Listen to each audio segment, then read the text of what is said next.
ফেরির এদিকে এখন পর্যন্ত গাড়ি আসে না, তো লোকজন এখান থেকে আসছে। আমি এখান থেকে পেয়ারা মাখানোটা নিলাম। তো একদম নদীর প্রান্তে যাব, যাওয়ার পরে এখানে বসে খাবো এই জিনিসটা।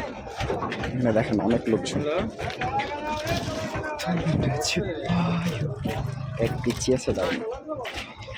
ভাই তুমি কি বসবে এখানে?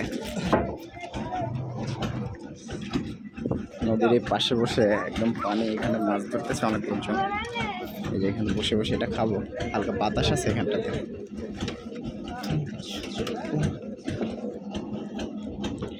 অনেক সুন্দর করে বানাইছে তেঁতুলের চাটনি। জিনিসটা মনে হয় তার অনেক স্বাদের হবে। দেখেন তা আমি খাচ্ছি। কারো যদি খেতে ইচ্ছে করে জানাই কমেন্টের মাধ্যমে, সমস্যা নেই। আমাদের বরিশালে আসলে খাওয়ানোর চেষ্টা করবো। খুবই স্বাদ জিনিসটা। হ্যাঁ।